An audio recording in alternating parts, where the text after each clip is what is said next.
After my son assaulted me, I packed my things and fled my own house. My daughter-in-law was hosting a party in my backyard with drinks and a barbecue. "She's finally gone. Now we can live free," she was saying happily, while the music was so loud they didn't even notice when the door slowly creaked open. "My name is Eleanor Roberts, and I am 64 years old. I have been a widow for 15 years, since my Lawrence, may God rest his soul, passed away from a heart attack. For 4 decades, every penny, and later every dollar that I earned with my sewing machine in Boston, Massachusetts, went towards building our life and our home. A home that no longer belonged to me, even though my name was still on the deed. It all started to change 3 years ago, when my only son, Robert, 38 years old, showed up at my door with his wife, Michelle, and my granddaughter, Caroline, who was only 5 years old then. I remember that day as if it were yesterday. It was a Tuesday in October, and the air smelled of apples and rain. I was finishing a dress for the neighbor's daughter's baptism. "Mum, we need to talk to you," Robert said, with that expression I knew so well since he was little. The same one he used when he broke something and came to confess. Michelle stood behind him with Caroline in her arms, faking a shyness she had never truly felt. "Now I know. But back then, I only saw my son, the woman he had chosen, and my precious granddaughter. I invited them in and made hot cocoa for everyone, even for Michelle, although she always said she was on a diet. It didn't help much, because she didn't even touch it. The economy is hitting us hard, Mum," Robert began, looking at his cup instead of looking me in the eye. "The real estate company where I worked closed down, and Michelle only gets temporary jobs at the shopping mall.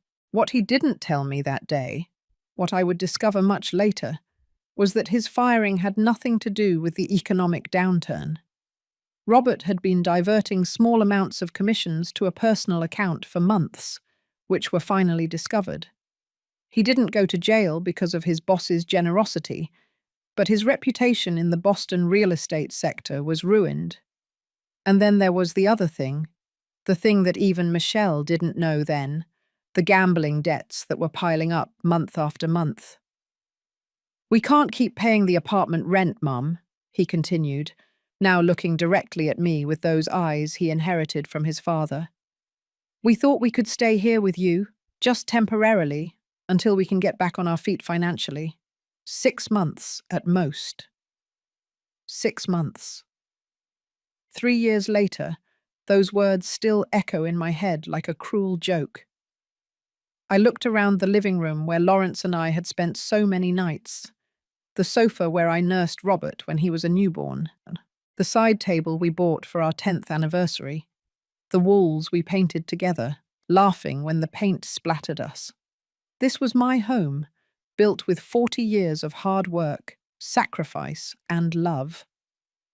"Of course you can stay," I replied without hesitation. How could I refuse? He was my son, my own blood. "This house will always be your home too, Robert." How wrong I was. Caroline jumped from her mother's arms and ran to me.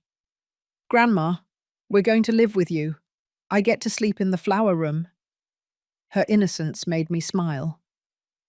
The flower room was Robert's old room, which I had redecorated after he moved out on his own. It now had sunflower wallpaper and a matching quilt. "Of course you can, sweetheart," I told her, hugging her. Michelle finally spoke. "That's very generous of you, Eleanor. We promise it will be temporary. You know, just until we get back on our feet again." There was something about her smile that should have alerted me, a smile that didn't reach her eyes. But I was so happy to have my family close, to hear children's laughter in the house again, that I ignored the voice inside me that was telling me to be careful. That night, after they settled into Robert's room, Caroline delighted with the flowers, I sat in my rocking chair facing the window that overlooked the backyard. The yard where I planted apple and cherry trees 20 years ago. where Lawrence built a small fountain for the birds to come and drink. I thought about how the house would be full of life again. No more lonely dinners, no more endless silence. Lawrence, I whispered to the photograph of my late husband that I always carry in my robe pocket. Our boy has come home with his family. I wish you were here to see it. The first few days were almost perfect. Robert went out early every morning, supposedly looking for work. Michelle stayed home, and to be fair, at first she helped with household chores. Caroline and I developed a routine. I took her to school in the mornings and picked her up in the afternoons. Then we would bake chocolate chip cookies together or water the garden plants while she told me about her friends and her classes. "Grandma," she asked one day while we were planting sunflower seeds in small pots, "why don't you have more grandchildren?" The question surprised me. "Well, honey, I only have one child, your dad, and he only has you." "Mummy says I'll have a little brother soon," she said with her 5-year-old innocence. My heart skipped a beat. Michelle was pregnant. Why hadn't Robert told me anything? That night at dinner, I casually mentioned what Caroline had said. Michelle dropped her fork with a metallic clatter against her plate. "Kids," she said with a nervous laugh, "always making things up." Robert looked at his wife with an expression I couldn't interpret then. Now I know it was a mixture of confusion and alarm. "We're not expecting another baby, Mum," Robert clarified. "At least not right now. We need to get financially stable first." Michelle quickly changed the subject, asking about the recipe for the beef stew I had made. I let the matter go, but it was registered somewhere in my mind as the first of many small lies. Weeks passed, and the little things started to pile up. Michelle reorganized the kitchen without asking me, moving my utensils and pots from the places where they had been for decades. "It's more practical this way," she said when I mentioned I couldn't find my mixer. Robert continued to go out every morning, but he started coming back later and later. Sometimes he smelled of alcohol. When I asked him about his job search, he answered vaguely, "There are some possibilities, Mum. Don't worry." The bills started to increase. Electricity, water, gas. Everything skyrocketed. Michelle used the washing machine 3 times a day. She left the lights on all over the house. She took showers twice a day, with the water heater on maximum. "Robert," I told him one day when we were alone, "the electricity bill came, and it's almost $200. It's double what I was paying before." "I'm sorry, Mum. We'll help you with the expenses." But that help never came. There was always an excuse. "This month is tight. We'll pay you double next month. I had to use the money for an urgent matter." My savings, the ones I had carefully accumulated for my old age, began to dwindle. I wasn't rich, but I had enough to live comfortably for the rest of my days if I was careful. Now I was paying for 3 additional people, and my careful calculations were falling apart month by month. Then came the first big change, the one that should have made me set a boundary, but I didn't. It was a Sunday afternoon. I was in the backyard, pruning my rose bushes, when Michelle approached with a cup of tea. An unusual gesture that should have alerted me. "Eleanor," she began, using my first name as she always did, never Mum or mother-in-law. "I've been thinking. The room where Robert, Caroline, and I are is a little small for all 3 of us." I nodded, not knowing where she was going with this. "And your room, the master, is so big. It has its own bathroom and everything. We barely fit with Caroline's crib, and she's growing. She'll need a real bed soon." I felt a knot in my stomach. I already knew what was coming. "I was thinking we could switch rooms. You could move to Robert's room, and we could move to the master. After all, you're only one person, and there are 3 of us. It would be fairer." Fair. That word burned in my chest. Fair, in my own house. Fair to give up my room, the one I shared with Lawrence for 25 years. The one with the window where the sun comes in every morning, lighting up the portrait of my late husband. But I didn't say any of this. I just nodded again, feeling that if I opened my mouth, tears would come with the words. Sure, I finally replied. You can have the master bedroom. Michelle's smile was triumphant. She didn't even try to hide it. Thank you, Eleanor. I knew you would understand. I'll tell Robert to help me move your things tomorrow. And just like that, without further discussion, I lost the bedroom where I had slept for 3 decades. The place where Lawrence took his last breath one October morning while I slept beside him. The space that connected me most to him. It took me 2 days to move my belongings. Robert helped move the heaviest furniture, but it was clear he did it reluctantly. Michelle was already cleaning my room before I finished taking all my things out. She hung new curtains. She put on new sheets. She erased every trace of me in less than 1 hour. The back room was small, dark. It faced the water heater. You could hear the dripping all night long. It had no closet. I had to put my clothes in boxes under the bed. But I told myself it was temporary, just a few months. They would leave soon, and I would get my space back. Thanks, Mom, Robert said when we finished moving my dresser. This helps us a lot. There was gratitude in his voice, but also something else. Shame, guilt. I wasn't sure. What I did know was that my son had changed. He was no longer the thoughtful boy I raised, the one who always thought of others before himself. Now there was a selfishness in him that I had never seen before. It's nothing, I replied, swallowing the pain. The important thing is that we are all comfortable. 3 months passed, then 6. There were no signs they were going to leave.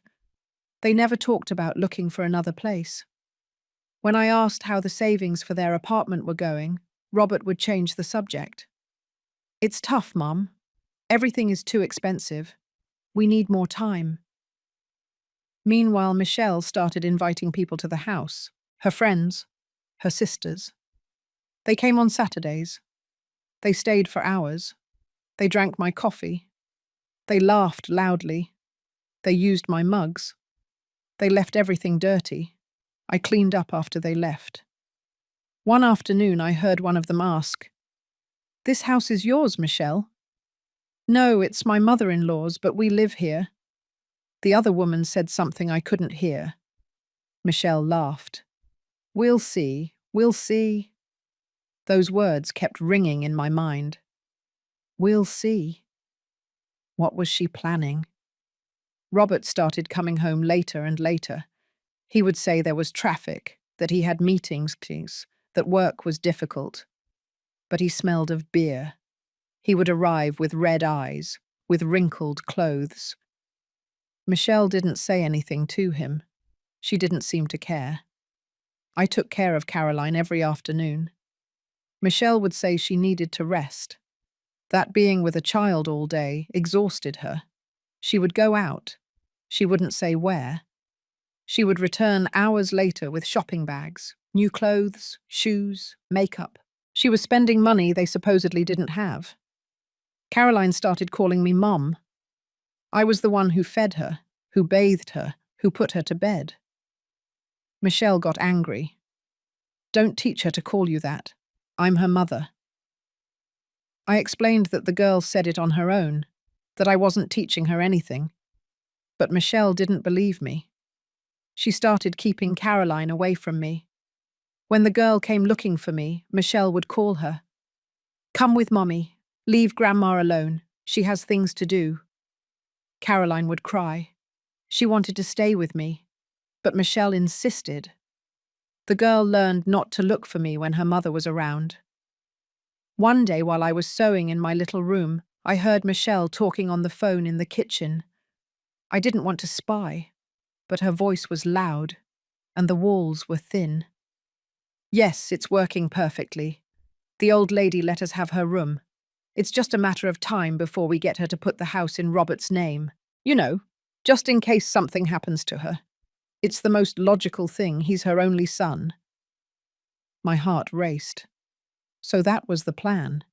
They wanted my house, not just to live in it temporarily, but to own it appeared completely. I didn't sleep that night.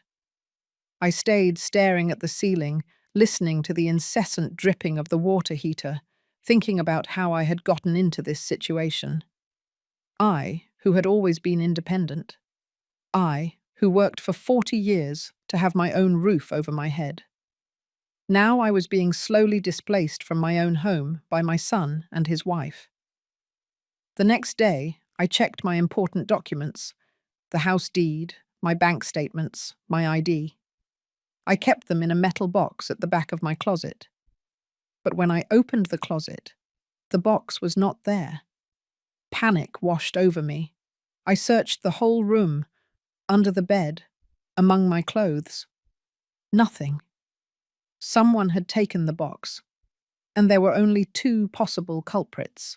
I confronted Robert that night when he came back from work, or wherever he was spending his days. Robert, my documents have disappeared. Do you know anything about this? He didn't even look me in the eye. I don't know what you're talking about, Mum. My metal box, the one with the house deed, my bank papers. Maybe you moved it and forgot. You know you've been forgetting things lately. It was the first time he had insinuated that my memory was failing. I was 64, not 94. My mind was perfectly clear. I didn't forget it, Robert. Someone took it, and only 3 people live in this house. He finally looked at me with an expression I had never seen on my son's face. Cold. Calculating. Mum, I think you need to rest. You're imagining things. I turned and went to my room, trembling not from fear, but from rage. They were trying to make me doubt my own sanity. I had heard about this. Gaslighting. I never thought my own son would use it against me. A few days after my documents disappeared, I received a letter from the bank. It was a statement for a loan I never applied for. $5,000 in my name with my signature, or something that looked like my signature. I called the bank immediately. Yes, Mrs. Roberts, the clerk told me. The loan was approved 2 months ago. The money is already in your account. But I hadn't seen that money. It wasn't in my account. There must be a mistake, I insisted. I never applied for this loan. I'm sorry, Ma'am, but we have your application with your signature. Everything is in order. I hung up, feeling the world crumbling around me. Someone had forged my signature. Someone had applied for a loan in my name, and I knew exactly who that someone was. That afternoon, when Michelle went out with her friends and Caroline was at school, I searched the master bedroom while Robert was out. I'm not proud of it, but I needed proof. At the back of a drawer, under Robert's socks, I found my metal box. I opened it with trembling hands. The deed was there, but there was something different about it. It had been tampered with. Where before only my name was listed as the owner, now Robert's name also appeared as a co-owner. It was a crude forgery, but to someone unfamiliar with the original document, it might look authentic. I also found bank statements showing transfers from my account to one I didn't recognize. Small amounts at first, then increasingly larger sums. In total, almost $3,000 had disappeared from my savings in the last few months. And then there was the loan document. My signature was there, but anyone who knew my handwriting would know it was false. The money had been transferred directly to Robert's account, not mine. I took pictures of everything with the cell phone that Caroline had taught me to use. I didn't know what I would do with this information, but I needed to have proof. I put everything back exactly as I had found it. And I returned to my room, my heart pounding so hard I was afraid it could be heard throughout the house. That night at dinner, I looked at my son and his wife with new eyes. They were no longer the family who needed a temporary place to stay. They were scammers, thieves, people who were stealing from an old woman, a mother, the person who had given them a roof over their heads when they needed it. "Are you feeling all right, Eleanor?" Michelle asked, noticing my silence. "You're very pale." "I'm perfectly fine," I replied, forcing a smile. "Just a little tired." "You should go to bed early," Robert suggested with false concern. "At your age, you need more rest." At my age, as if I were an invalid, as if I couldn't take care of myself, as if I hadn't raised a son alone after being widowed, as if I hadn't worked for decades to maintain this house. "You're right," I said, playing along. "I'll go to bed soon." But I didn't sleep. I planned. I thought about my options, what I could do. I didn't want to report my own son to the police. What mother does that? But I also couldn't allow them to continue stealing from me, manipulating me, slowly pushing me out of my own life. I decided I needed professional help. A lawyer, someone who knew the laws about financial fraud and elder abuse, although I found it hard to consider myself an elder. But how to contact one without Robert and Michelle knowing? They monitored the landline. They controlled the mail.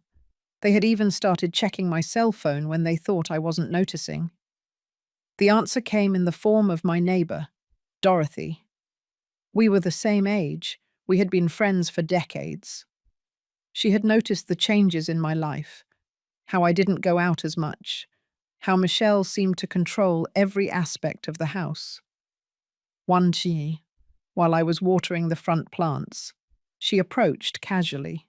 "Eleanor, I've missed you at our Thursday brunches," she said, referring to the gatherings we used to have with other women in the neighborhood. "Why don't you come this Thursday, like in the old days?" Before I could answer, Michelle appeared at the door.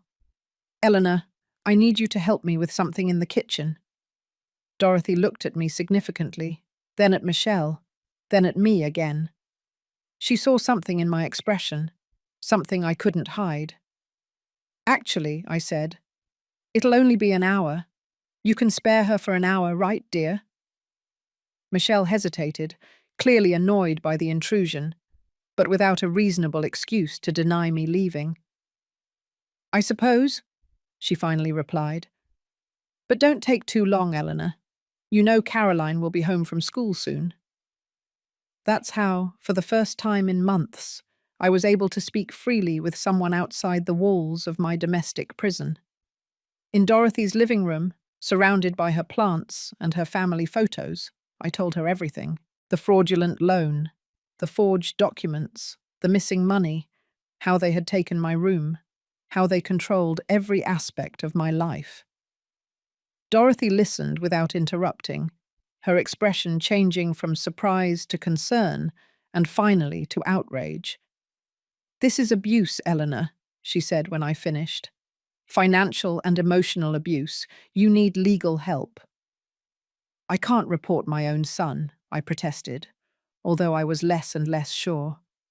"It's not about reporting. It's about protecting yourself, protecting what is yours, what you built with Lawrence for so many years." She mentioned her niece, a lawyer specializing in family law and elder abuse cases. "I can ask her to call you on my phone. You can come here to talk to her." I nodded, grateful to finally have an ally, someone who saw what was happening and didn't think I was exaggerating or imagining things. That night after returning home, Michelle interrogated me about what I had talked about with Dorothy. I told her we had only discussed sewing patterns and recipes, the innocuous things she would expect two older women to talk about. She seemed to believe me, or at least pretended to. But the next morning, when I woke up, something had changed. There was a different atmosphere in the house. Michelle was unusually kind, making me pancakes, asking me how I had slept. Robert, who would normally have already left, was sitting at the kitchen table with papers in front of him. "Good morning, Mum," he said with a smile that didn't reach his eyes. "We have something important to discuss with you." I sat down, feeling like I was about to walk into a carefully prepared trap. "We've been thinking," Robert continued, "about your future, about your security. You know, if something were to happen to you." "God forbid," Michelle quickly added with false pity. "We want to make sure everything is in order, that the house, your assets, everything is protected." He pushed the papers towards me. They were legal documents, professionally drafted. At the top, in large letters, transfer of property. "What is this?" I asked, although I knew exactly what it was. "It's just a formality, Mum. To put the house in both our names, yours and mine, as co-owners. That way, if anything happens to you, there won't be any legal complications. I'll be able to take care of everything. And if something happens to me before you," he added with a smile that was meant to be reassuring, "the house would still be yours, of course." I looked at the documents, then at my son. This man whom I once carried in my womb, whom I fed with my milk, whom I raised with love after being widowed. This man who was now trying to steal my home, my security, my dignity. "I'm not going to sign this, Robert." His smile froze. "Why not?" "It's for your own good, Mum." "No, Robert. It's for your own good, for your benefit. I'm not signing anything." Robert slammed his hand on the table. The noise made me jump. "You're always the same, always distrustful, always thinking we're trying to cheat you. I'm your son, your only son. I'm looking out for you. I'm protecting you. And this is how you repay me. I don't need you to protect me from anything. This house is mine. I built it. I paid for it. And it will remain mine until I decide what to do with it." Michelle burst into the kitchen. Her face showed fury. "You know what, Eleanor? I'm sick of you, your attitude, your selfishness. We live here. We take care of this house. We pay for things. And you don't even have the decency to secure what will be your son's anyway. You don't pay for anything. I pay for everything. The bills, the food, everything. You just spend. You just take. You just destroy." Michelle laughed, a cruel laugh. "Please, what do you pay with? With your little sewing jobs? With your miserable pension? We maintain this house. We've improved it. If it were up to you, this place would still be a dump." Robert stood up. He moved closer to me. "That's enough, Mum. You're going to sign those papers today. Now." "I'm not signing anything. Get out of my house if you don't like how things are here." Robert froze. He looked at me as if he didn't recognize me. Then his face changed. It turned red. His eyes darkened. "Your house? This is not your house anymore. It's our house. And if anyone is going to leave here, it's you." I got up from the chair. I wanted to get away, go to my room, lock myself in. But Robert blocked my way. "Move, Robert." "I'm not moving. Are you going to sign those papers, or I swear you're going to regret it?" "I'm not signing anything. Get out of my way." Robert pushed me. It was a hard, violent shove. I lost my balance. My back hit the wall. My head hit the tile. I felt a sharp, blinding pain. I heard a scream. It was Caroline. She was standing in the hallway. She had seen everything. "Grandma," she said in a frightened, terrified voice. Michelle ran to her. "Go to your room, Caroline, now." "But Mummy." "Go, I said." The girl ran off, crying. I heard her bedroom door close. I touched my head. I felt something wet. Blood. I was bleeding. Robert was standing in front of me, breathing heavily.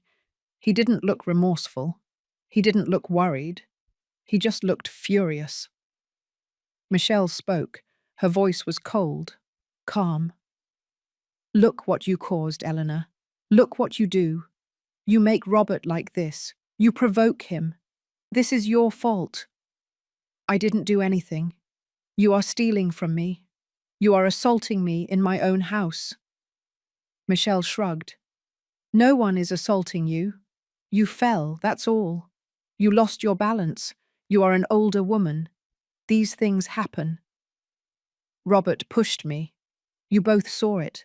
Caroline saw it. Michelle shook her head. Caroline didn't see anything. She's a child. She gets confused. And we didn't see anything either. We just saw you fall. You should be more careful. I understood in that moment that they were never going to admit anything. They were never going to accept what they had done. They could hurt me. They could steal from me. They could do whatever they wanted. And they would always blame me. They would always twist the truth. I went to my room. I locked the door. I sat on the bed. My whole body was trembling. I wiped the blood from my head with a towel. It wasn't a big wound, but it hurt. It hurt a lot. I heard Robert and Michelle talking in low voices. Then I heard them laugh. They were laughing. After what had just happened, they were laughing. I heard music. They had turned on the stereo. They were celebrating. I sat there in silence, thinking. I couldn't continue like this. I couldn't stay in this house for another day. If I stayed, I would end up dead or something worse. They would make me sign the papers. They would take everything from me, and I would be left with nothing. No house, no dignity, nothing. I waited for them to fall asleep. It was almost midnight when I stopped hearing noise. I got up. I took out my bag, the same one I had prepared in my mind for days. I put in clothes, medication, the documents I had hidden, cash. I had about $1,200 saved in cash, everything I had managed to hide without them knowing. I opened my bedroom door slowly. The house was dark, silent. I walked down the hall. I passed Caroline's room. I wanted to go in. I wanted to say goodbye, but I couldn't. If I woke her up, Michelle would notice, and they wouldn't let me leave. I reached the living room. I saw my furniture, my table, my things, everything that had been mine. It wasn't mine anymore. It no longer belonged to me. This house was no longer my home. It was my prison. I opened the front door. The cold night air hit my face. I stepped outside. I closed the door behind me. It was the saddest sound of my life. The sound of leaving behind everything I had built, everything I had loved. I walked down the empty street. I didn't know where I was going. I just knew I had to get away. I had to get out of there before it was too late. My legs ached. My head was throbbing, but I kept walking. I arrived at Dorothy's house. I knocked on the door. I waited. I heard footsteps inside. The porch light turned on. Dorothy opened the door. She was wearing an old robe. Her hair was disheveled. She looked at me. She saw my bag. She saw my face. She saw the wound at my head. My God, Eleanor, what did they do to you? She didn't say anything else. She pulled me inside. She closed the door. She hugged me.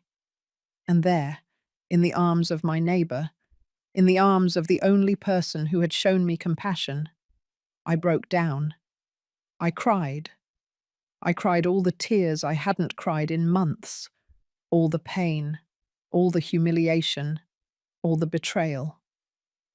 Dorothy Chadier took me to her guest room. She gave me clean clothes. She cleaned my wound. She made me tea. She sat with me until I stopped shaking. She didn't ask me any questions. She just took care of me like a sister, like a true friend. I lay down in that strange bed. I closed my eyes, but I couldn't sleep. In my head, I only heard Robert and Michelle's laughter. I heard them celebrating. celebrating that I was gone, celebrating that they were finally rid of me. But there was something else, something burning inside me. It wasn't just sadness, it wasn't just pain. It was rage, pure rage. They thought they had won. They thought they had defeated me, that I was a weak old woman who would give up. But they were wrong. I wasn't going to give up. I wasn't going to let them keep my house, my life, everything I had built. I was going to fight. I was going to take back what was mine. I was going to show them that they had messed with the wrong person, a mistake they would regret. As the sun began to peek through the window of Dorothy's guest room, I made a decision. I would no longer be the victim. I would no longer be the sacrificing mother and grandmother who put everyone before herself. It was time to set boundaries. It was time to stand up for what was mine. It was time to show everyone that Eleanor Roberts was not a woman to be trifled with. With that thought, I finally fell asleep, a plan forming in my mind. A plan that would change our lives forever. I woke up with an aching body. Every muscle hurt. My head throbbed where I had been hit. I got up slowly. I looked around. Dorothy's room was small but clean, cozy, so different from the dark room where I had slept the last years in my own house. Dorothy knocked softly on the door. "Eleanor, you're awake. Come in." She entered with a tray. Hot tea, toast, scrambled eggs. "Eat something, please. You'll get sick if you don't eat." I sat up in bed. I took the cup of tea. My hands were still trembling a little. "Thank you, Dorothy. You don't know how much this means." She sat beside me. "We're friends, Eleanor. That's what we're here for. What did that boy do to you? What did your son do to you?" I told her everything from the beginning, from when they came to live in my house. The slow invasion, the abuse, the fake loan, the papers they wanted me to sign, the shove, the blood. Dorothy listened in silence, her face hardened with every word. "That's abuse, Eleanor. That's mistreatment. You have to report it." "I can't report my own son." "Yes, you can, and you should. He assaulted you. He stole from you. He's taking your house away from you. That's a crime." "But he's my son, Dorothy. He's the only family I have." "He's not your family anymore. Family doesn't do that. Family doesn't hit you, doesn't steal from you, doesn't make you feel like you're in the way in your own house." Her words hit me. She was right. I was still clinging to the idea that Robert was my son, that blood was thicker than water. But blood meant nothing if it came with violence, with betrayal, with contempt. I stayed at Dorothy's house that day and the next. I felt paralyzed. I didn't know what to do, where to go, how to start over at 64. Dorothy gave me space. She let me think. She brought me food. She took care of me without overwhelming me. On the third day, I was sitting in her living room looking out the window, thinking about nothing and everything at the same time. Dorothy came in from outside. She had her cell phone in her hand. Her face was tense, serious. "Eleanor, you have to see this." She handed me the phone. On the screen, there was a photo of my house, of my backyard. But it wasn't my backyard. It was full of people. Long tables with coloured tablecloths, beer bottles everywhere. A smoking grill, balloons hanging from the trees, music. I could almost hear the music from the photo. "What is this?" Dorothy sat down next to me. "My niece sent this to me an hour ago. She says your son and daughter-in-law have been having a party since this morning. That there are a lot of people, a lot of music, a lot of noise." I felt something break inside me. Just 3 days. 3 days since I left. 3 days since they assaulted me. 3 days since I left my house bleeding. And they were already partying. celebrating. She showed me more photos. One of Robert next to the grill with a beer in his hand, smiling, laughing. Another of Michelle with a group of friends, all with wine glasses. Another of the backyard full of people, strangers in my garden, stepping on the plants I planted, using my tables, my chairs, everything. "There's more," Dorothy said, sliding her finger across the screen. "My niece says she heard something strange." She showed me another photo, this time of professional-looking people I didn't recognize. A man in a suit and a woman with a briefcase. "Who are they?" I asked. "Real estate agents," Dorothy replied in a grave voice. "Teresa says she heard them talking about appraisals and potential buyers. Eleanor, I think they are planning to sell your house." The shock left me speechless. It wasn't just a party to celebrate my absence. It was a business meeting. They were trying to sell my house. My house. The one I built with Lawrence. The one I paid for with decades of work. Dorothy showed me a video. The sound was loud. Country music, laughter, shouting. And then I heard Michelle's voice, clear and loud. Finally, we got rid of her. Now this house is ours. Now we can live the way we want. Without anyone watching us, without anyone making things difficult for us. Let's toast to freedom." I heard the sound of glasses clinking. I heard more laughter, more shouts of celebration. The video ended. I kept looking at the black screen. My heart was pounding so hard, I felt it would jump out of my chest. "They're celebrating that I left." My voice sounded strange, distant. "They're celebrating?" Dorothy nodded. "It looks like it. I'm sorry, Eleanor. I know it hurts, but you needed to see this. You needed to know what kind of people they are." I got up. I walked around the room. My hands were clenched into fists. My jaw was tense. Something inside me was transforming. The pain was turning into something else. Something stronger, darker, more powerful. "How long has the party been going on?" "Since 10 o'clock in the morning, according to my niece. It's 1 o'clock in the afternoon now. That's 5 hours." 5 hours. 5 hours of celebrating. 5 hours of laughing at me. 5 hours of enjoying my house as if it were theirs. As if I had never existed. As if I were dead. "Eleanor, what are you thinking?" Dorothy's voice sounded worried. I turned to look at her. "I'm thinking I made a mistake." "What mistake?" "The mistake of leaving quietly.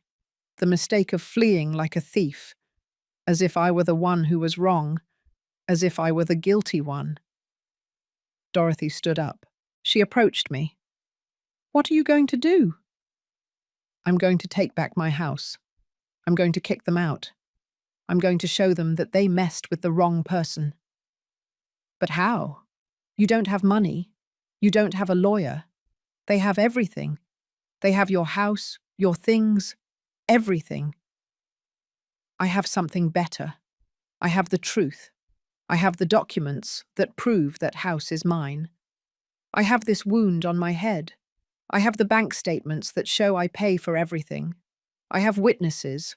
I have proof." Dorothy looked at me with something in her eyes. Respect, perhaps. Admiration. "You need help. I know a lawyer. A good one. She specializes in family abuse and fraud cases. Call her." Dorothy took out her phone. She dialed a number. She spoke in a low voice. She explained the situation. She listened. She nodded. She hung up. "She can see us today.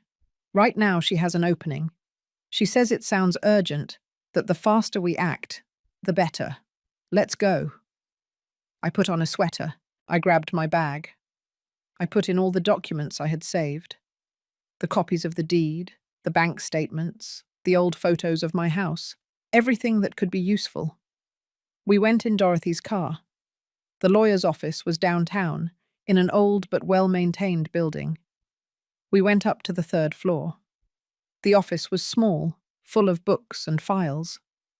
A woman about 50 years old greeted us.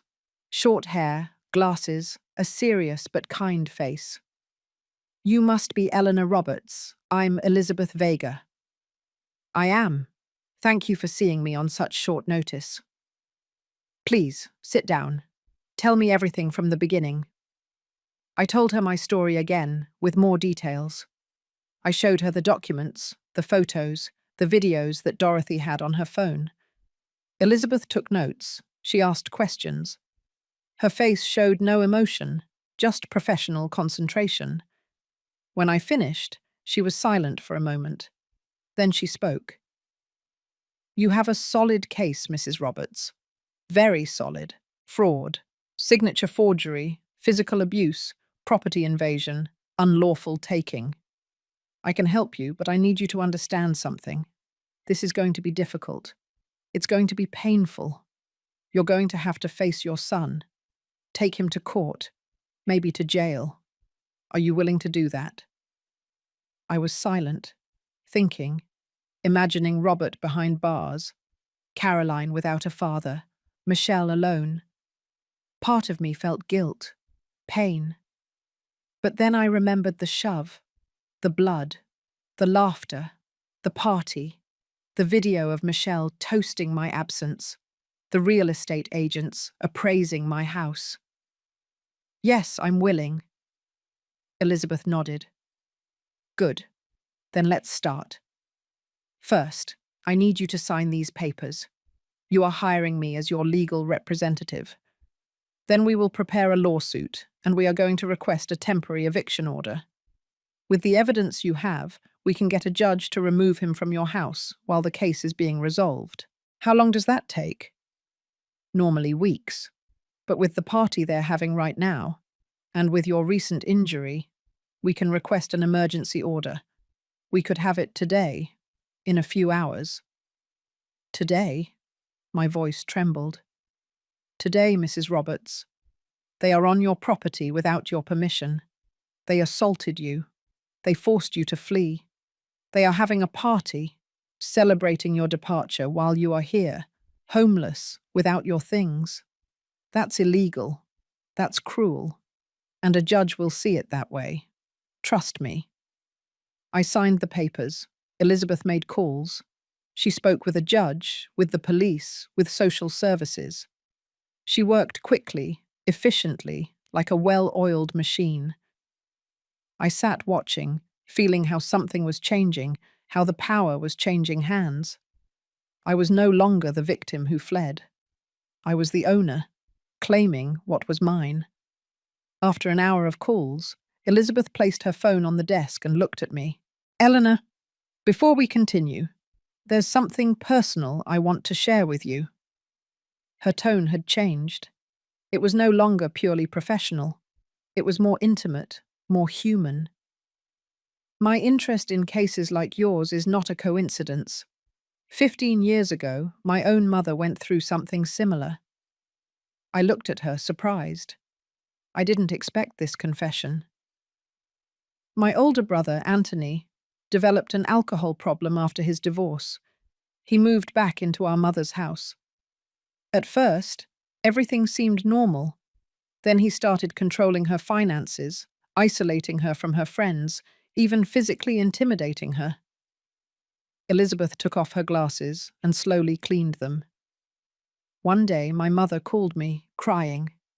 Anthony had pushed her, and she had fallen, fracturing her wrist. But the worst part wasn't that. The worst part was that when I got to the hospital, she begged me not to report him. 'He's my son,' she kept saying. 'I can't do this to him.'" Her words pierced me. It was exactly what I had said. I respected her wishes. I didn't press charges. 3 months later, Anthony had emptied her bank accounts and mortgaged her house to finance his addiction. When we finally acted, it was too late. My mother lost almost everything. She died 2 years later, I think partly from the sadness and humiliation. Elizabeth looked directly into my eyes. Since then, I have dedicated myself to helping people like you, Eleanor, because I know that maternal love is powerful, but sometimes that love blinds us. Sometimes the true way to love our children is to set firm boundaries, even when that means legal consequences for them. Her words moved me deeply. I was not alone in this. This woman not only understood my case legally, but she understood it emotionally. She had lived the other side of this story. "Thank you for trusting me with this," I told her. "It helps me see that you truly understand what I'm going through." Elizabeth nodded and returned to her professional mode. "Then, let's continue. I've spoken with Judge Ramirez. He knows these cases well. He has agreed to review your emergency request this very afternoon." 3 hours later, Elizabeth hung up the phone. She smiled a small professional smile. "We have it. The judge approved the emergency eviction order. We have permission to enter your property accompanied by the police. We can do it right now, this afternoon, during the party." "During the party?" I repeated the words. "Yes, while everyone is there, all the witnesses, all the evidence that they are illegally occupying your property, it's the best time. We'll catch them off guard. They won't be able to hide anything.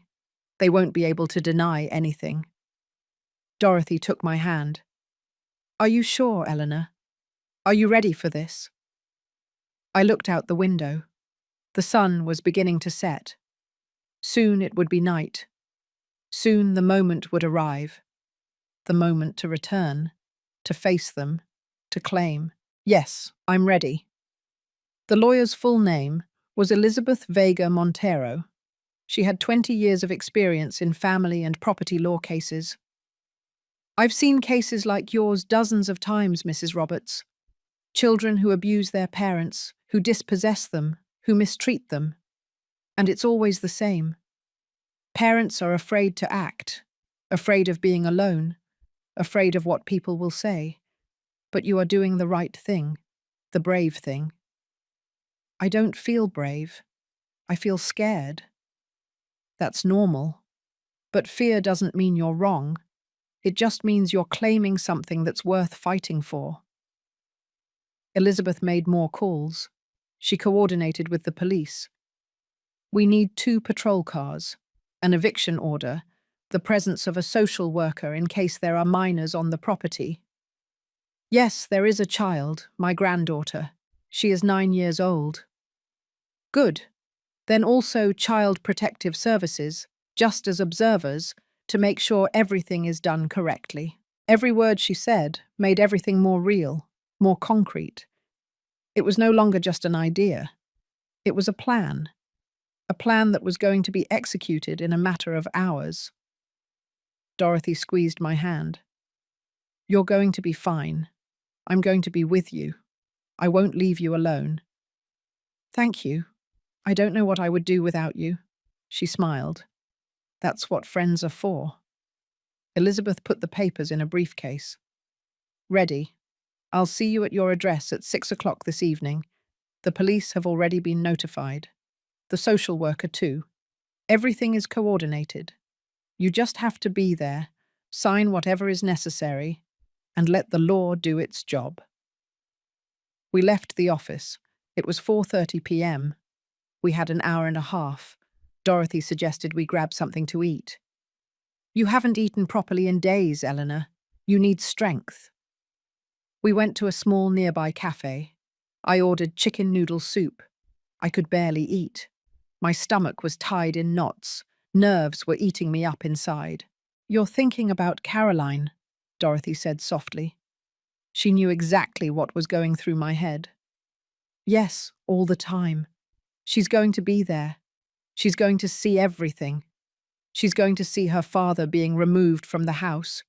She's going to see me arriving with the police. How do I explain that to her? How do I make her understand that it's not her fault?" "Elizabeth said the social worker will take care of her. She'll make sure she's okay, that they don't traumatize her more than necessary." But she's already traumatized, Dorothy. She already saw her father hit me.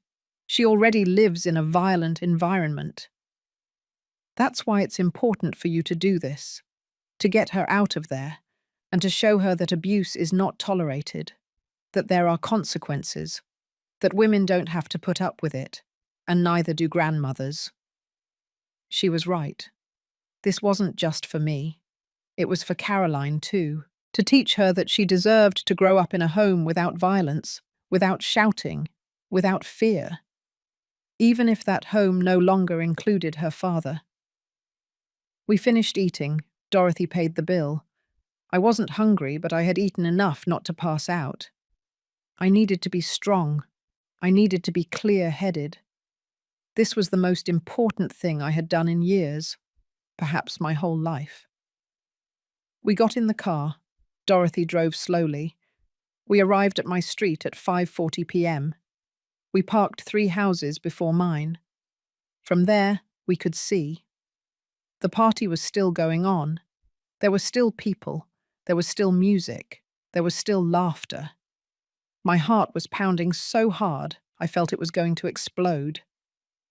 I took a deep breath. Once, twice, 3 times. Dorothy glanced at me. "Do you want to wait in the car? You can come out when the police arrive."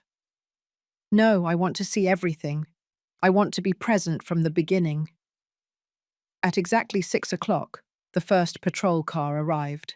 It parked in front of my house. 2 police officers got out. An older man, a younger woman. Another car arrived behind them. It was Elizabeth. She had more papers, a briefcase, a serious and professional face. A third vehicle arrived, a white SUV. A woman with a folder got out of it. The social worker. Elizabeth saw me in Dorothy's car. She signaled to me. It was time. I got out of the car. My legs were trembling. Dorothy got out with me. We walked towards the group. The neighbors were starting to come out of their houses to watch, to whisper. They knew something was happening. Elizabeth introduced me to everyone. "Mrs. Roberts, this is Officer Ramirez. This is Officer Torres. And this is Ms. Sanchez from Social Services. They are all here to support you, to make sure everything is done according to the law." Officer Torres spoke. Her voice was firm, but not cruel. "Ma'am, I need you to confirm that this is your property, that the documents are in order, and that the people inside do not have your authorization to be there." "Yes, this is my house. It is in my name. I have the deed here. And they came in with my permission years ago. But now they have assaulted me. They have stolen from me. They have forced me out. I don't want them here anymore." "Understood. We will proceed. Stay back with your lawyer. We will handle it. If there is resistance, we will withdraw and call for backup. But generally, when they see the patrol cars, they cooperate." I nodded. I couldn't speak. My throat had closed up. The 4 of them walked towards my house, towards the front door. I stayed back with Dorothy. My heart was racing. I could hear the music from outside. Voices, laughter, oblivious to what was about to happen. Officer Ramirez knocked hard on the door. 3 dry knocks. The music continued. No one answered. He knocked again, harder. "Police, open the door." The music volume lowered. I heard footsteps. The door opened. It was Robert. He had a beer in his hand. His face was red from alcohol. A smile on his lips. The smile vanished when he saw the uniforms. "Good evening. I'm Officer Ramirez. We have a court order. I need you to step outside and allow me to enter." Robert froze. "What? An order for what? From whom?" Elizabeth stepped forward. She showed the papers. "A temporary eviction order issued by Judge Morales. This property belongs to Mrs. Eleanor Roberts. You and your family must vacate immediately." Robert saw me then. I was standing in the street behind everyone. His face changed. Surprise, then anger. Mum, what did you do? What the hell did you do? Michelle appeared behind him. What's going on, Robert? Who are they? She saw the patrol cars. She saw the officers. She saw me. Her face turned pale. This is a mistake. This is our house. We live here. You can't kick us out like this. Elizabeth spoke in a calm but firm voice. This property is registered under the name of Eleanor Roberts. She has the legal right to request your eviction, especially after having been a victim of physical assault and fraud. We have documentation of everything, including the loan you applied for in her name, without her consent. That's a lie, Michelle shouted. She authorized that loan.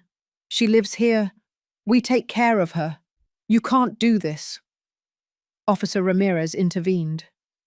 Ma'am, I need you to cooperate. This is a court order.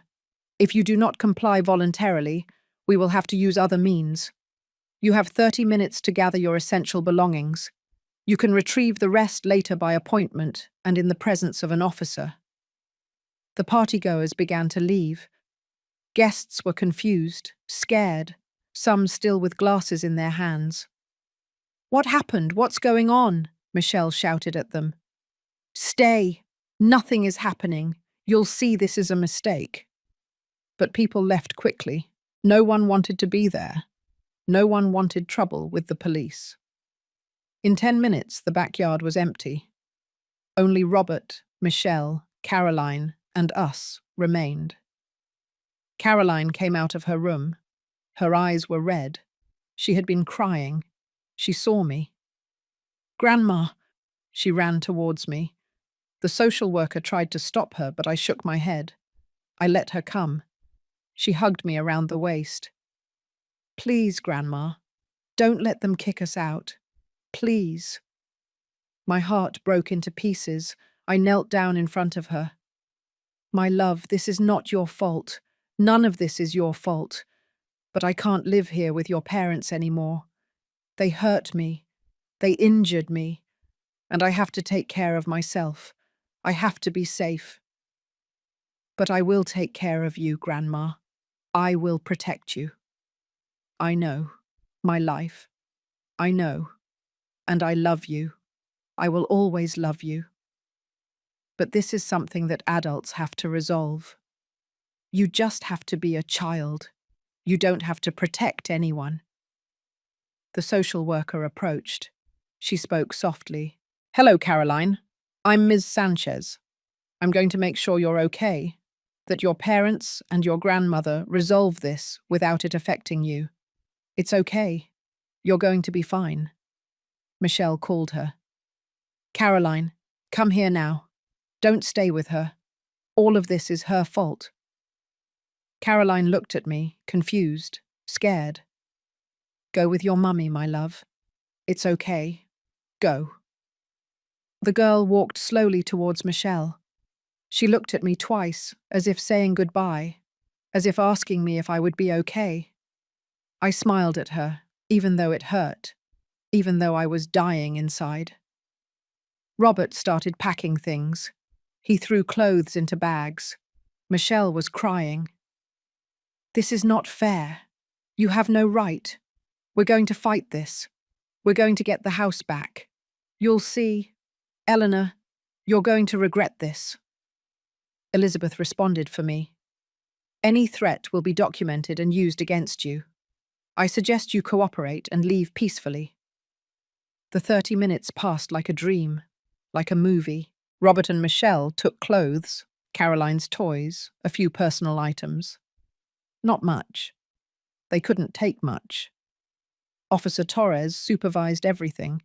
She made sure they didn't take anything that wasn't theirs. When they finished, they left. Robert walked past me without looking. Michelle looked at me with pure hatred. This is not over, I swear it. Caroline was crying. Grandma, Grandma, please. They got into their car, the one they had bought with borrowed money, the one they parked in my garage. They drove away. They were gone. Their taillights disappeared at the end of the street. I stood there in the middle of the street, in front of my house, which was finally mine again. Officer Torres handed me the keys. "They're yours, Mrs. Roberts. The house is secured. I recommend you change the locks first thing tomorrow, just in case they made copies." I nodded. I took the keys. They weighed more than I remembered. Or maybe I was the one who felt lighter. Elizabeth reviewed the final papers. I signed where she instructed. "This is temporary, Mrs. Roberts. There will be a hearing in 2 weeks, but with the evidence we have, it is very likely that the eviction will become permanent. They can try to fight it, but I doubt it. Cases like this rarely favor the abuser." "Thank you, attorney, for everything," she smiled. "It's my job, and it's the right thing to do. Take care of yourself. Call me if anything happens, any threats, any unauthorized contact attempt. Everything is documented." The social worker approached. "Mrs. Roberts, I will be monitoring the situation of the minor, Caroline, to ensure she is in a safe environment. If at any time you believe the child is in danger with her parents, notify me. We have options." "I will. Thank you." The officers left, Elizabeth left, the social worker left. Only Dorothy and I remained, standing in front of my house. The backyard was still full of the remnants of the party: plastic cups, empty bottles, plates with half-eaten food, napkins on the ground. The smell of barbecue still hung in the air. "Do you want me to stay with you tonight?" Dorothy asked, worried. "No. I need to be alone. I need to reclaim my space. But thank you for everything. Without you, I couldn't have done this." She hugged me. "You're stronger than you think, Eleanor. You always have been. You just needed to remember it." Dorothy left. I stood in front of the door. My door. I put the key in the lock. I turned it. The sound of the bolt opening was the sweetest sound I had heard in years. I pushed the door. I went in. The house was silent. A deep, heavy silence. But it wasn't the oppressive silence from before. It was a silence of peace, of freedom. I walked through the living room. I ran my hand over the table, over the armchair that had been mine, and that Michelle had moved. I put it back next to the window, where it had always been, where it belonged. I went to the kitchen. There were dirty dishes everywhere, leftovers from the party, bottles on the counter, spilled food. A mess. But it was my mess. My kitchen. My house. I started cleaning. I washed the dishes one by one. I wiped the counter. I swept the floor. I felt every movement, every gesture. I was reclaiming my space. I was erasing their footprints. I went to the master bedroom, the one that had been mine, the one they took from me. Michelle's sheets were still on the bed. Her things were on the dresser: makeup, perfumes, clothes. I took everything off. I put it in bags. I left them in the hallway. They would come to pick them up later, or not. I didn't care. I put on my own sheets, the ones I had kept, clean, white. They smelled of lavender. I sat on the bed, my bed, in my room. I looked out the window at the garden, at the plants, at the darkening sky. Everything was there. Everything was still there. And now it was mine again. I went to the small back room, the one that had been my prison. I took out my few things: my clothes, my medication, Lawrence's photo. I placed it on the nightstand in the master bedroom, next to the bed where it had always been. "Hello, my love. I'm back. I'm home." I spent the next hours cleaning, organizing, reclaiming every corner, every space. I threw away the things Michelle had put up: the horrible decorations, the gaudy cushions, the cheap pictures. I took my things out of the boxes. I put them back in their place, in their proper spot. I cleaned the backyard. I collected all the cups, all the bottles, all the trash from the party. The party that celebrated my absence. The party that ended in the worst possible way for them. I smiled. A bitter smile, but real, deserved. It was 2 o'clock in the morning when I finished. I was exhausted. My whole body ached, but it was a good pain, a pain of work, of recovery. I took a long bath in my bathroom with my hot water, without anyone rushing me, without anyone banging on the door demanding to come in. I put on my favorite pajamas, the ones I hadn't worn in years because Michelle said they looked old. I lay down in my bed, in my room. I closed my eyes. And for the first time in years, I slept in peace. I slept deeply. I slept without fear, without anxiety, without worrying that someone would come in, that someone would yell at me, that someone would hurt me. I woke up with the sun. It came in through the window, through my window. I stretched. I smiled. Today was a new day, the first day of the rest of my life, the first day as the owner of my own house, of my own life, again. But I knew this wasn't over. The real legal battle was just beginning. Robert and Michelle wouldn't give up so easily. They would try to fight. They would try to recover what they believed was theirs by right. And Caroline? My poor Caroline was caught in the middle of all this. I got up, got dressed, and prepared for what was to come. I was no longer afraid. I was no longer fleeing. Now I was the one fighting. And this time, I was going to win. The 2 weeks following the recovery of my house were a whirlwind of legal activity. Elizabeth worked tirelessly, preparing every detail for the hearing that would determine whether the temporary eviction would become permanent. I spent hours in her office reviewing my testimony, checking documents, recalling exact dates and amounts. "You have to be prepared for everything, Eleanor," Elizabeth warned me one afternoon while organizing a mountain of papers. "Robert has hired a lawyer. He's not one of the best, but he will try to discredit you." "How will he do that?" I asked, feeling a knot in my stomach. "He'll say you're confused, that your memory is failing, that you misinterpreted his actions. It's the typical strategy in these cases. They'll try to make you look like a paranoid elderly woman who is imagining things." I straightened up in the chair. "I'm 64, not 94. My mind is perfectly clear." Elizabeth smiled. "Exactly how you should answer at the hearing. With firmness, with clarity, no doubts." The day before the hearing, I received an unexpected call.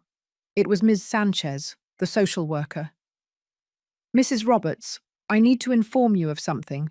I've been monitoring Caroline's situation and I'm worried. The girl is showing signs of anxiety and sadness. She says she misses her house, her things, and especially you." My heart sank. "Is she okay? Is she safe with them?" "Physically, she's fine, but emotionally. Robert has been drinking more since the eviction. He hasn't been violent towards the child, but she sees him constantly arguing with Michelle.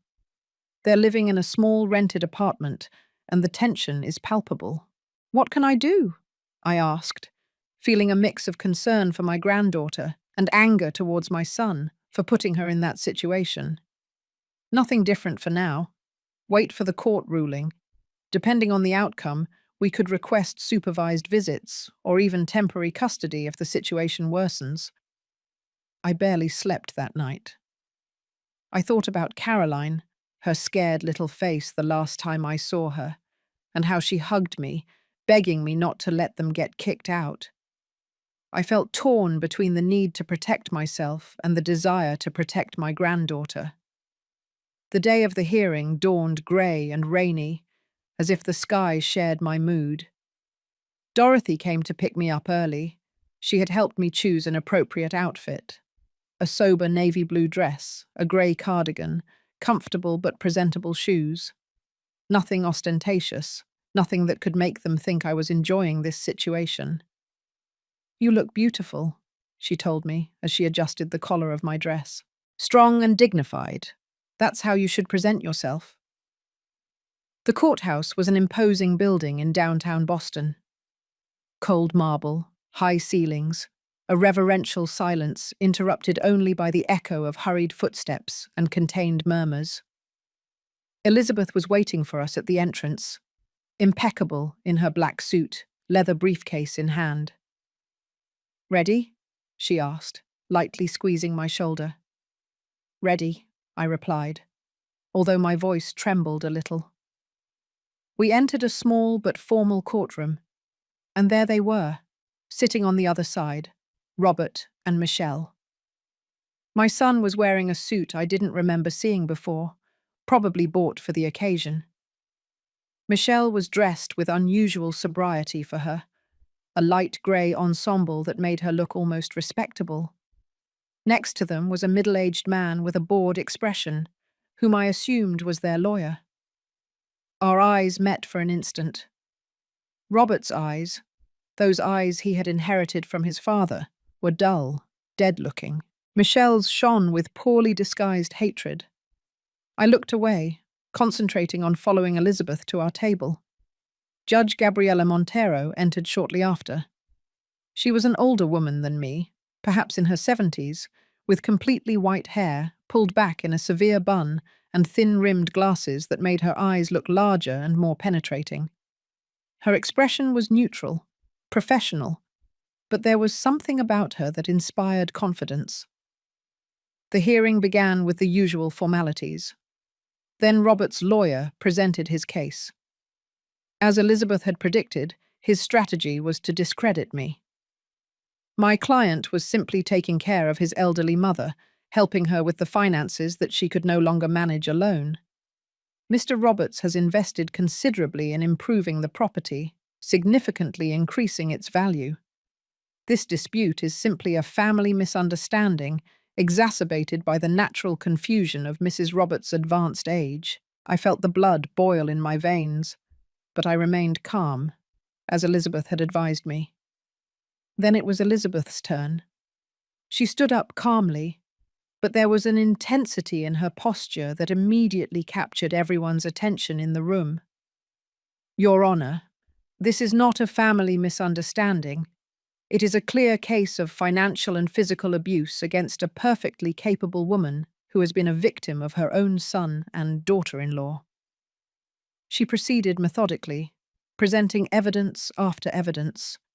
The fraudulent loan with my forged signature, the altered property documents, bank statements showing unauthorized transfers, photographs of my injury after Robert's shove, testimonies from Dorothy and other neighbors about how my life had changed since Robert and Michelle moved in with me.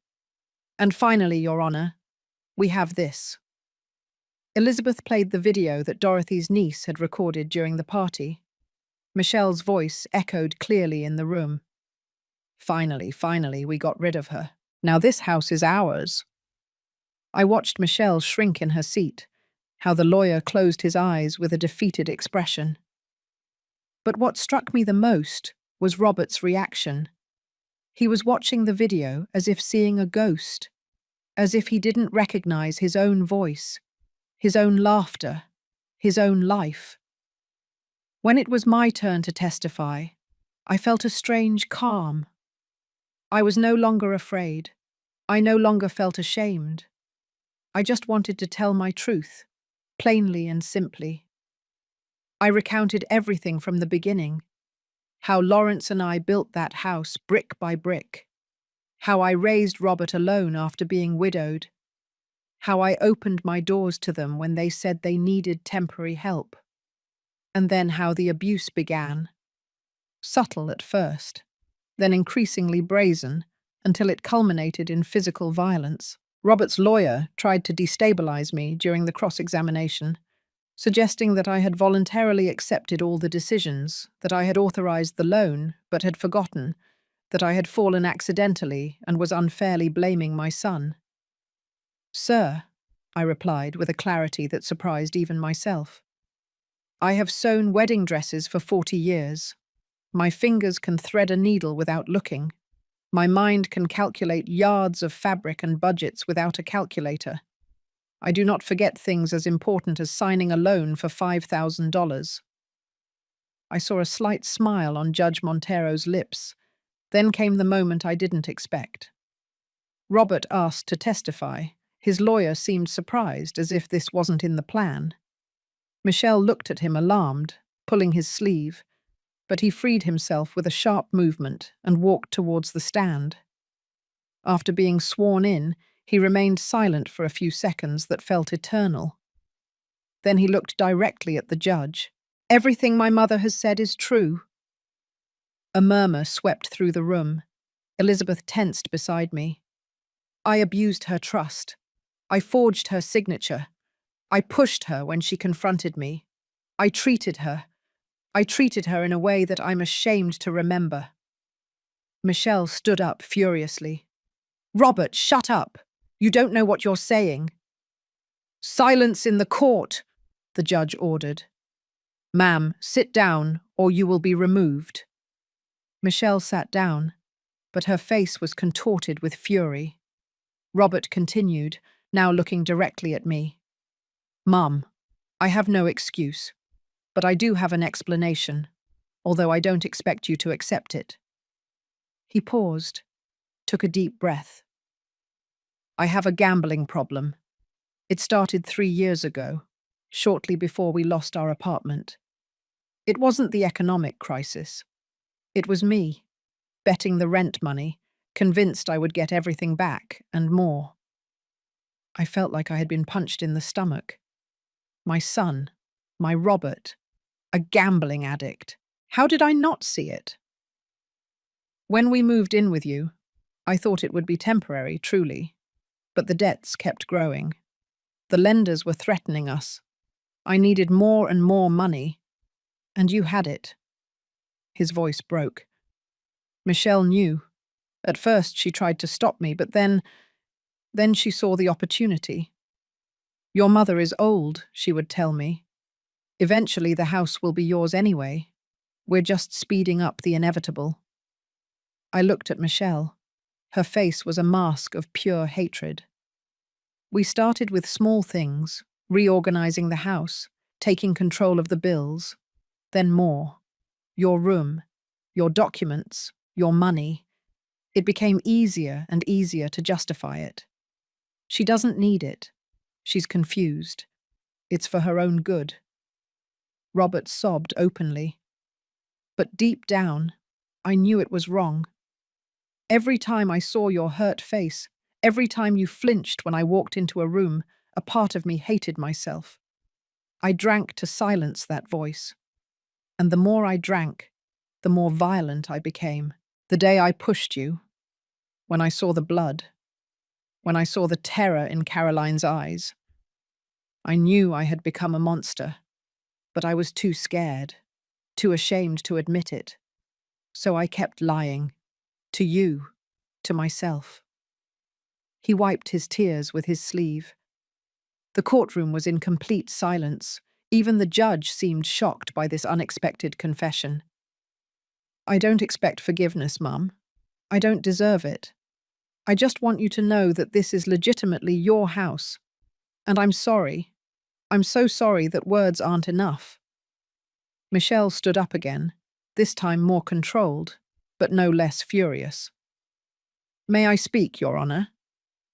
The judge nodded, still processing what she had just heard. "Everything he has said is a lie," Michelle hissed.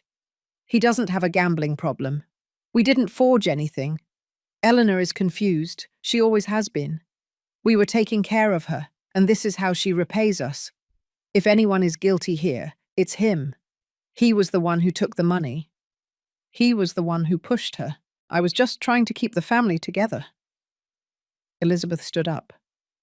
"Your Honor, I believe the statements speak for themselves. Mr. Roberts has admitted the facts. Mrs. Serrano is trying to shift the responsibility without denying what happened." Judge Montero nodded. "I agree, Attorney Vega. I believe I have enough information to make a decision. After a 30-minute recess that felt like an eternity, we returned to the courtroom. Judge Montero had a grave expression as she began to read her resolution. This court finds that Eleanor Roberts is the rightful owner of the dwelling in question, and that she was a victim of financial and physical abuse by the defendants, Robert Roberts and Michelle Serrano. The temporary eviction order is converted to permanent. I felt a huge weight lift from my shoulders. Furthermore, this court orders a criminal investigation into the fraudulent loan and the document forgery. Mr. Roberts, your confession will be considered in said investigation, but it does not exempt you from possible charges. Robert nodded, crestfallen. As for the minor, Caroline Roberts Serrano, social services will continue to monitor her situation. If the current circumstances pose a risk to her well-being, additional measures will be considered. The judge looked directly at me. Mrs. Roberts, this court recognizes your pain and your courage. You have done the right thing by defending yourself, even if it was against your own son. Sometimes true love means setting firm boundaries. With a bang of the gavel, the hearing ended. Elizabeth briefly hugged me. We did it, Eleanor. We did it. I walked out of the courtroom with my head held high. Robert looked at me from a distance. There was no longer fury in his eyes. Only defeat. Only shame. Michelle was crying, but they were tears of rage, not remorse. I was glad Caroline wasn't there to see this. I returned to my house, my legal, official, permanently mine house. I sat in my armchair by the window. I looked at the garden. I took a deep breath. I had done it. I had recovered my life. I had recovered my dignity. I had recovered my home. The days after the hearing were a strange limbo. On the one hand, I experienced an intoxicating freedom. I could move around my house without fear, use my things, cook when I wanted, sleep without worries. On the other hand, I felt an inexplicable emptiness, as if the constant tension of the last few years had left a void that I didn't know how to fill. Dorothy came to visit me daily. It's normal, she would tell me while we shared tea in the garden. You've been in survival mode for so long that now you don't know how to just live.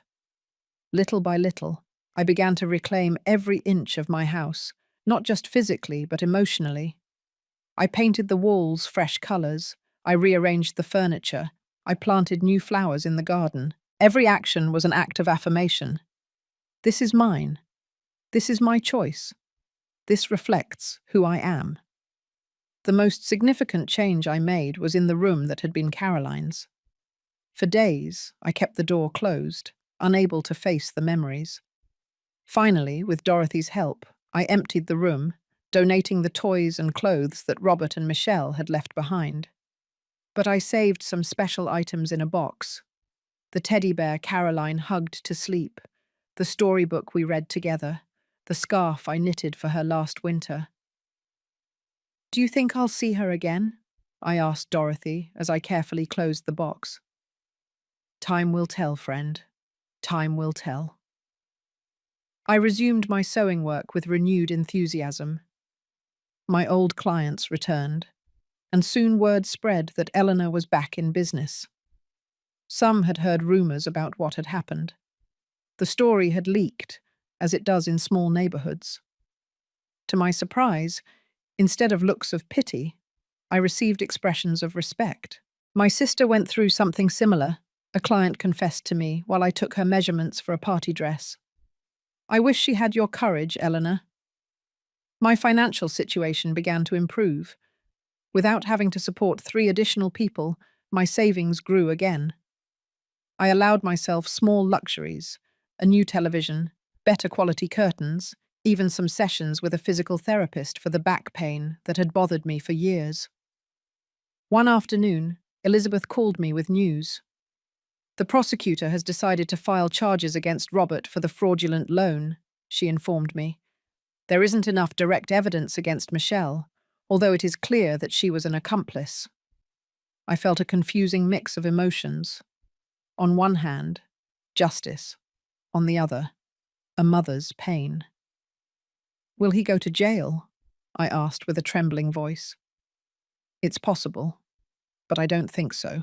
As it's his first offense and he confessed voluntarily, he will probably receive a suspended sentence, conditioned on treatment for his gambling addiction and financial restitution. And Caroline? Elizabeth paused. Ms. Sanchez has contacted me. She's worried. Robert and Michelle are having difficulties. He's lost several temporary jobs, it seems because he shows up drunk. Michelle is working double shifts at a shopping mall, which means Caroline spends a lot of time alone or with neighbours. My heart sank. Can I do something? Can I see her? In fact, we are considering requesting supervised visits. They would be at a neutral centre with a social worker present. Are you interested? Of course I'm interested, I replied without hesitation. She's my granddaughter. I love her. 2 weeks later, I found myself in an antiseptic room at a family services centre, nervous as a teenager on her first date. Ms. Sanchez had explained the rules. The visit would last 1 hour. She would be present the whole time. We couldn't discuss the legal case or speak ill of her parents.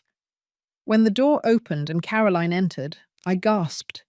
She looked thinner, paler. Her hair, which I used to brush until it shone, was dull and poorly cut. But her eyes, those eyes that reminded me so much of Lawrence, lit up when she saw me. Grandma! She ran to me and threw herself into my arms with such force that I almost lost my balance. I hugged her tightly, breathing in her scent, feeling her small body tremble with contained sobs. My girl, my little one, I murmured against her hair. I've missed you so much. The hour passed in a sigh. Caroline told me about her new school, her few new friends, her small and noisy new apartment.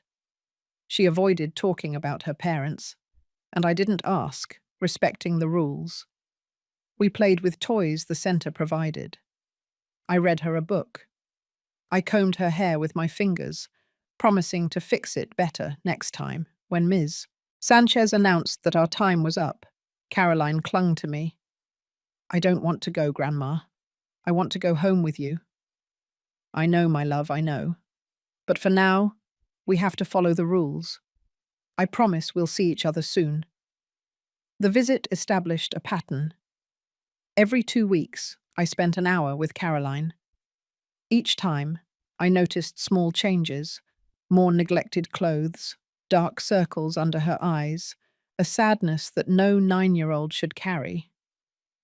During one of these visits, while we were colouring together, Caroline suddenly dropped her pencil.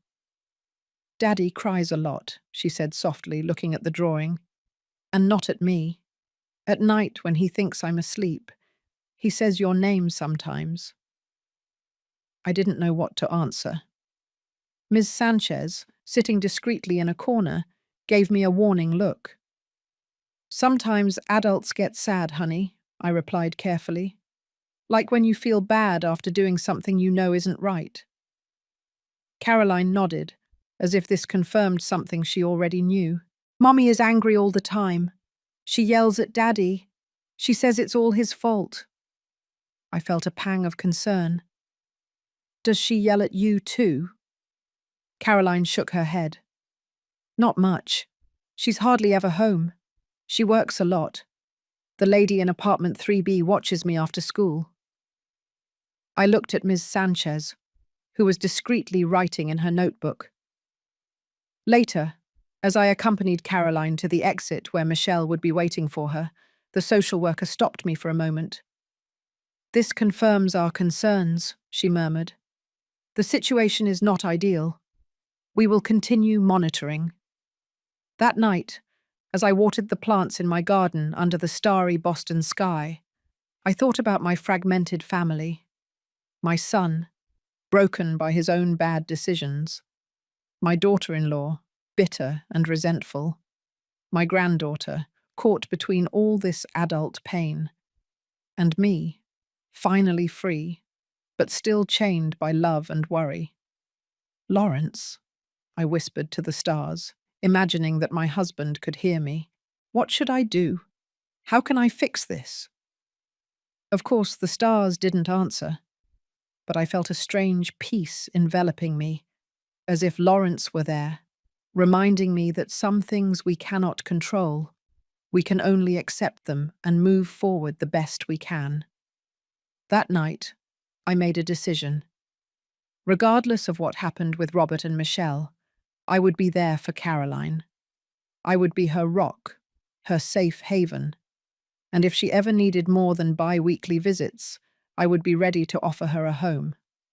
Fall arrived in Boston with gentle rain and cooler temperatures.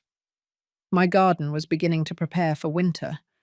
The flowers gradually disappeared, giving way to a different, more sober kind of beauty.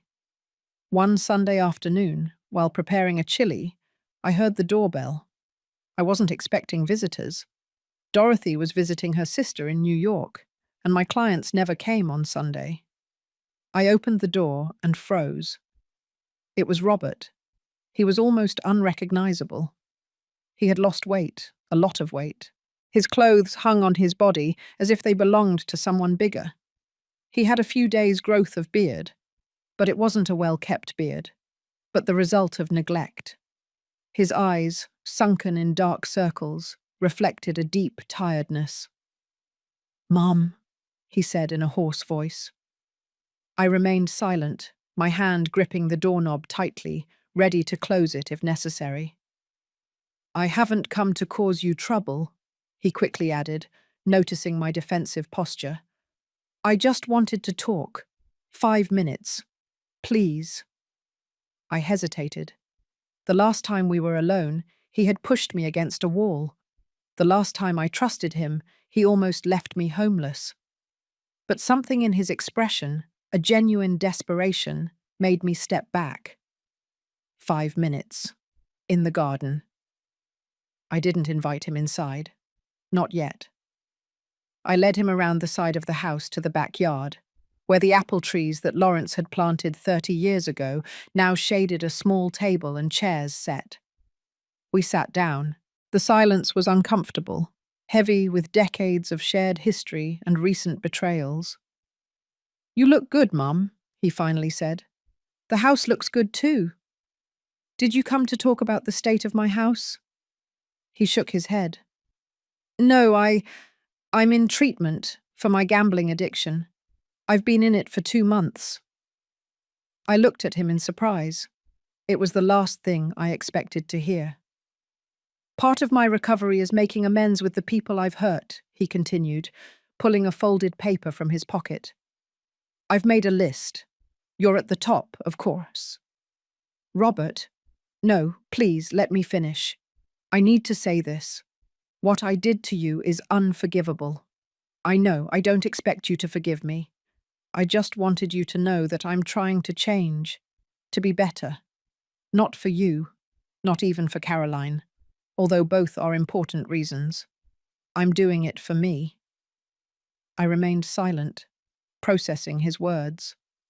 Part of me desperately wanted to believe him. Another part warned me to be careful, that I had been fooled before. "Where is Michelle?" I finally asked. Robert's expression clouded over. "We've separated. She couldn't handle my recovery. Or maybe I couldn't handle her resentment. Probably both." "And Caroline?" "She's with Michelle most of the time. I see her on weekends when I can, when Michelle allows it." This explained why I hadn't seen Robert during the pickups after my supervised visits. "Mum, there's something else I need to confess." He leaned forward, nervously rubbing his hands. "I have debts, many debts, to dangerous lenders. It's part of what led me to do what I did." "Why are you telling me this now? Do you need money?" My voice tensed. Distrust instantly resurfaced. "No," he exclaimed, almost horrified. "No, I don't want your money. Never again." In fact, he reached into his other pocket and pulled out an envelope. "I've been working double shifts at a warehouse. It's not much, but it's a start." He handed me the envelope. Inside were $500 and a handwritten promissory note, promising to repay the rest of the fraudulent loan in monthly installments. "I know it's barely a fraction of what I owe you, not just financially, but emotionally, but it's a start, a commitment." I looked at the money, then at my son, the man I had given birth to, raised, loved unconditionally, the man who had betrayed me in the worst possible way, the man who now sat in front of me, broken, but trying to rebuild. "Your therapist suggested this, didn't they?" He nodded. "Yes, but I wanted to do it. I needed to do it. For me as much as for you." I folded the promissory note and gave it back to him, but I kept the money. "I don't need a written promise, Robert. Your word should be enough. If it isn't, no paper will fix it." He seemed to understand the weight of what I was saying. He put the paper back in his pocket. "There's something else," he added after a moment. "Ms. Sanchez told me that you see Caroline regularly." "Yes, twice a month. Supervised visits. That's good. She needs you. She misses you a lot." He paused. "In fact, Ms. Sanchez suggested that perhaps, if you agree, and after a reasonable time, we could modify the arrangement. Allow longer visits. Maybe even have Caroline stay with you some weekends." My heart sped up. Would Michelle agree to that? Robert frowned. "Honestly, I don't know. But it's not just her decision, and Ms. Sanchez is worried about the environment Caroline is in right now." I didn't say anything, but my mind was already planning how to redecorate Caroline's room, what meals I would prepare, what books we would read together. "Your 5 minutes are up," I finally said, but without the harshness I had initially planned. Robert stood up. "Thank you for listening to me, Mum. I didn't expect so much." I walked him to the door. As he turned to leave, something prompted me to ask, "Where are you living now?" He shrugged. "In a shelter temporarily.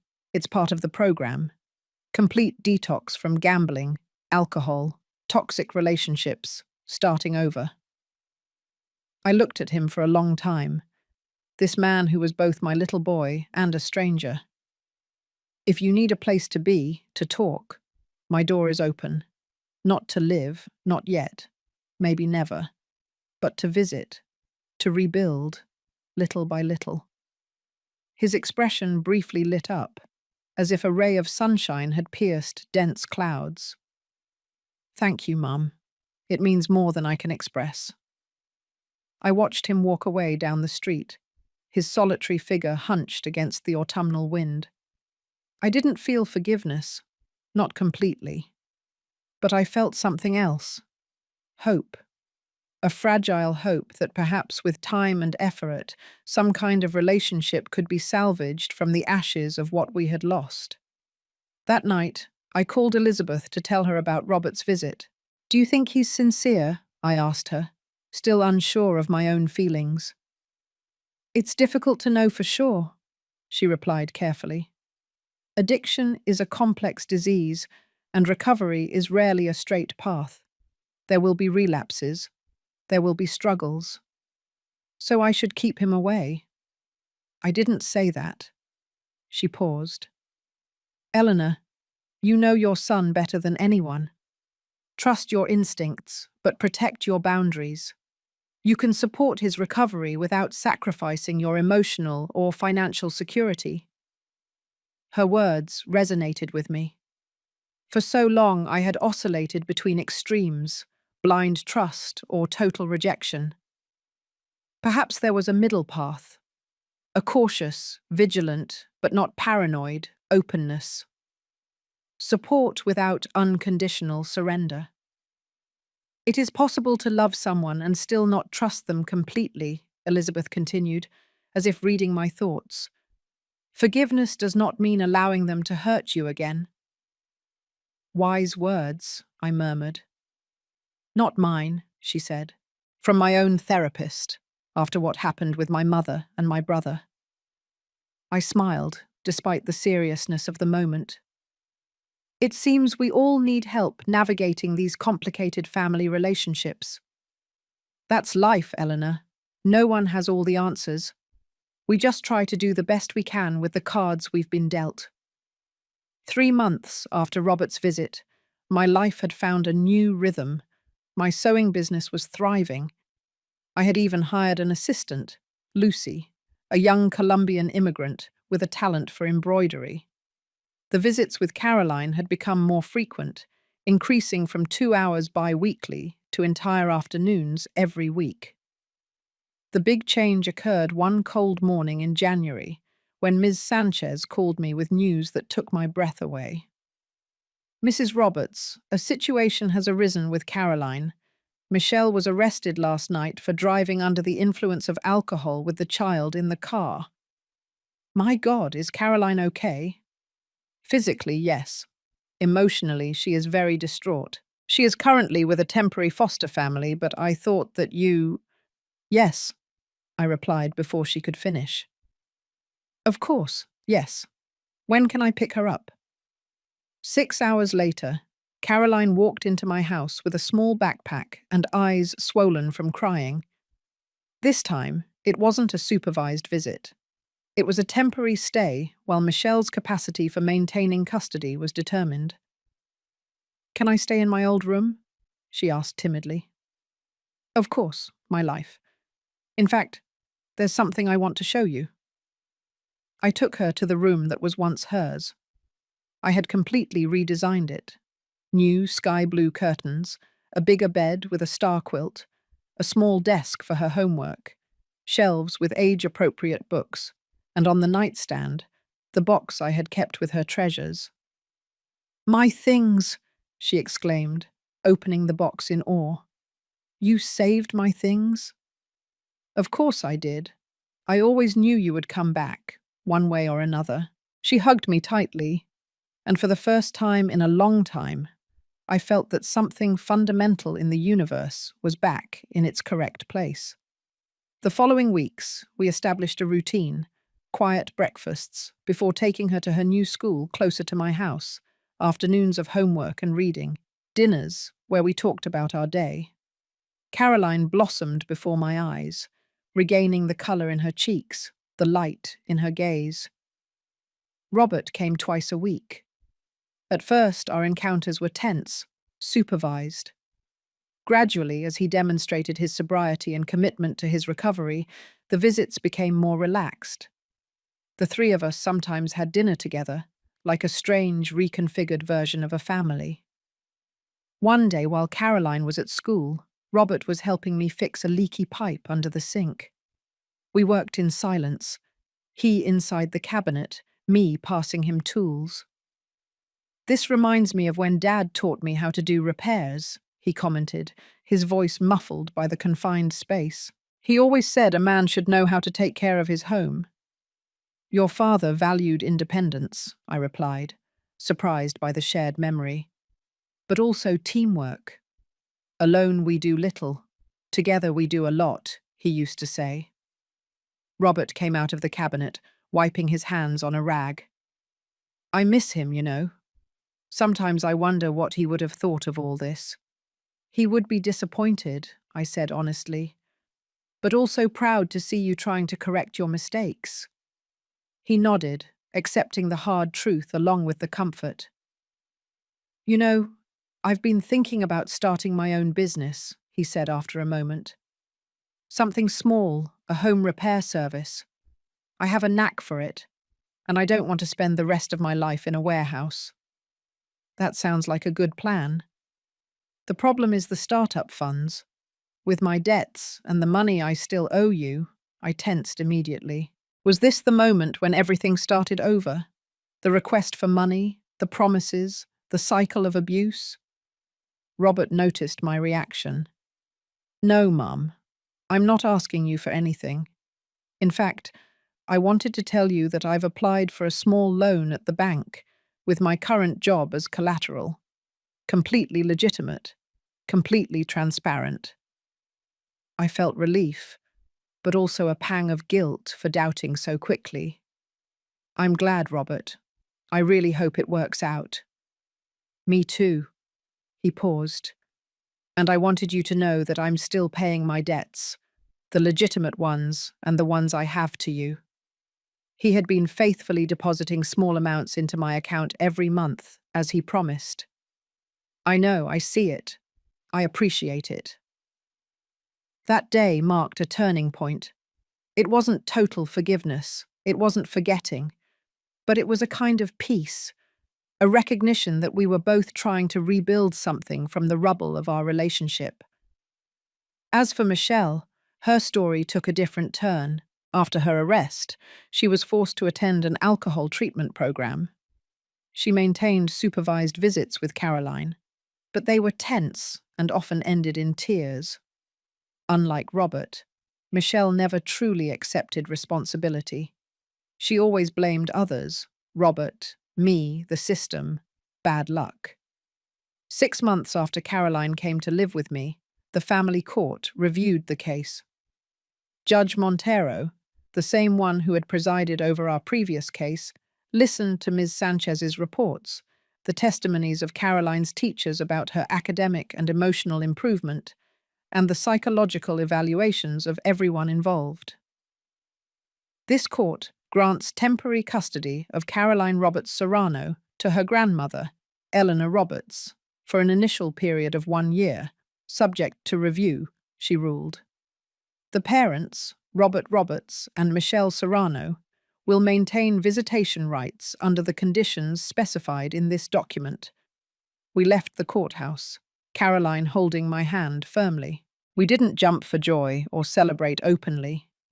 We both understood the complexity of the moment, a victory for her well-being, but also the formal recognition of her parents' failure to adequately protect her. "Does this mean I can stay with you forever?" she asked as we walked home. "It means you will stay with me as long as it is best for you," I replied carefully. "And that we will all work together so that someday your daddy, and maybe even your mummy, can be well enough to take care of you the way you deserve." She nodded, processing this with a maturity beyond her years. "I like living with you, Grandma. I feel safe. And I love having you with me, my life. My house is much more of a home when you are in it." That night, after putting Caroline to bed, I sat in the garden under the stars, in the same spot where Lawrence and I used to share a beer after Robert fell asleep. "We've come a long way, my love," I whispered to his memory. "Not as we planned, not as we expected, but we are here. I am here, stronger than I ever imagined I could be." My phone vibrated with a message. It was from Dorothy. "How are you feeling, warrior?" I smiled. Peaceful. Not perfect, but peaceful. As I contemplated the night sky, I reflected on everything I had learned in these last turbulent years. That true love sometimes means setting painful boundaries. That strength doesn't always look the way we imagine. That it's never too late to reclaim your power, your space, your life. That families can break and rebuild in new and unexpected ways. And above all, that I, Eleanor Roberts, a 65-year-old seamstress from Boston, had a resilience inside me that I never knew I possessed. The next day, driven by this new clarity, I did something I had been considering for months. I called several women in the neighborhood, women my age or older, women who had experienced their own struggles with adult children, with abusive partners, with systems that seemed to ignore them. I invited them over for coffee in my garden. 7 came. I told them my whole story, without shame, without filters. They told theirs. We cried together. We laughed together. We recognized ourselves in each other's experiences. "We should do this regularly," suggested Mary, a 70-year-old widow who had been struggling to prevent her son-in-law from selling the house she shared with her daughter. "Like a support group," added Carol, 68, whose children barely visited her but always called when they needed money. "More than that," I said, surprising myself with the strength of my conviction. "A circle of wisdom, a place where we share not just our problems but our solutions, where we help each other be strong, stand up for ourselves, and reclaim the respect we deserve." That's how the Matriarchs of Boston was born, our small group that soon grew to 20 members, then 30. We met weekly, alternating houses. We shared legal resources, contacts for trusted professionals, strategies for handling difficult situations, and most importantly, the validation that our experiences mattered, that our voices deserved to be heard. 1 year after recovering my house, my life was almost unrecognizable compared to what it had been.